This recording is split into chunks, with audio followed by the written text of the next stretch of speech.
Aujourd'hui, je vais vous expliquer comment fonctionnent les billets de train européens avec le système Interrail et nous allons essayer de voir si ça vaut vraiment le coup.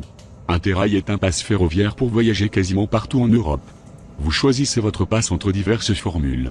Il pourrait être valide 15 jours ou un mois et vous pourrez faire un nombre de jours de déplacement déterminé sur cette période.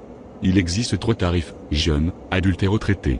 Une fois choisi votre formule, il vous faudra effectuer toutes vos réservations de train, et c'est là que ça va sérieusement se compliquer.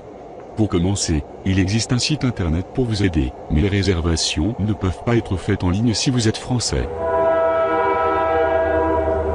Il vaudra donc soit le faire par téléphone, mais il va vous falloir être hyper concentré, ou vous rendre dans une agence ferroviaire ou une gare. Si vous débarquez sans préparation, vous risquez de vous faire envoyer balader.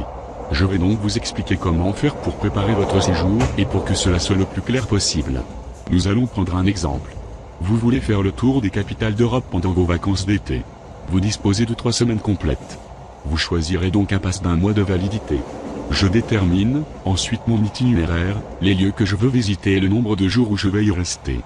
Par exemple, ici, au départ de Montpellier, Berlin où je souhaite y rester au moins 4 jours, puis Prague 3 jours, Vienne 3 jours aussi, Bratislava, 2 jours, Budapest 4 jours et Ljubljana, 1 journée.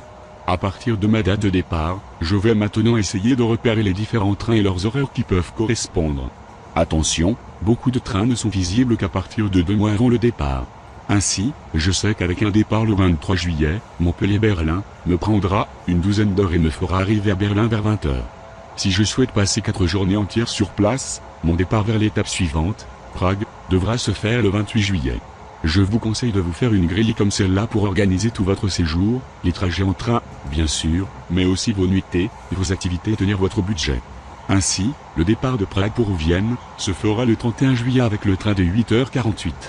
Puis, Vienne vers Bratislava, le 3 août, Bratislava-Budapest le 5, et ainsi de suite. J'obtiens une liste assez détaillée de mes déplacements et je vais pouvoir me rendre dans une agence pour faire les réservations de train. Je devrais payer ces réservations en plus de mon pass Interrail. Mais rassurez-vous, cela ne devrait vous coûter que quelques euros à chaque réservation, de 3 € et une dizaine. Pour notre tour d'Europe, les réservations s'élèvent à 55 € avec 2 trains couchettes inclus. Avant d'aller plus loin, il faut connaître quelques astuces.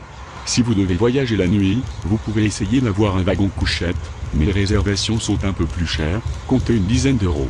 Mais attention, un voyage de nuit pourrait être comptabilisé comme 2 journées de transport sur votre pass.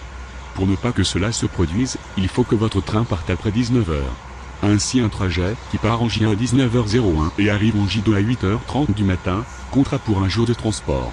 Alors qu'un trajet qui part en J1 à 18 h et arrive en J2 à 8 h comptera pour 2 journées de transport sur votre pass. L'autre astuce importante concerne ce qu'on appelle le trajet d'approche. En fait, votre billet de train n'est valide que lorsque vous passez la frontière de votre pays d'origine. Donc, si vous habitez Strasbourg et que vous voulez faire notre périple, cela ne vous posera pas trop de problèmes car la frontière est proche. Mais, si, comme dans notre exemple, vous habitez Montpellier dans le sud de la France, le trajet jusqu'à la frontière risque d'être assez cher. Mais rassurez-vous, avec votre pass, ce trajet est totalement gratuit. Il vous faut donc réserver vos billets en 2 temps. De chez vous, au plus proche de la frontière puis de cette frontière à votre destination. Alors, est-ce que le pass est rentable au niveau du prix ? Eh bien cela dépend, gardons notre exemple. Le pass et les réservations nous ont coûté 374 €, avec 2 réservations en train couchette, incluses. Si nous avions réservé ce trajet à l'unité, voici combien cela nous coûterait. Montpellier-Berlin pour 303 €. Berlin-Prague pour 78 €. Prague-Vienne 67 €. Vienne-Bratislava 38 €. Bratislava-Budapest 67 €. Budapest-Ljubljana 74 €. Ljubljana-Montpellier 283 €. Soit un total 843 €. Si vous êtes adulte, cela vaut indiscutablement le coup. Si vous êtes jeune ou retraité, ou les deux, vous pouvez bénéficier de cartes de réduction et de tarifs spéciaux. Le même trajet peut vous coûter 515 €. Le pass Interrail reste intéressant mais dans de moindres proportions. Donc, résumons. Le Global Pass adulte, 7 jours de déplacement sur un mois de validité, nous a coûté 319 € auquel il aurait fallu rajouter les frais des différentes réservations, 55 €. Donc, un total de 374 € pour faire le tour des capitales du centre de l'Europe, depuis le sud de la France.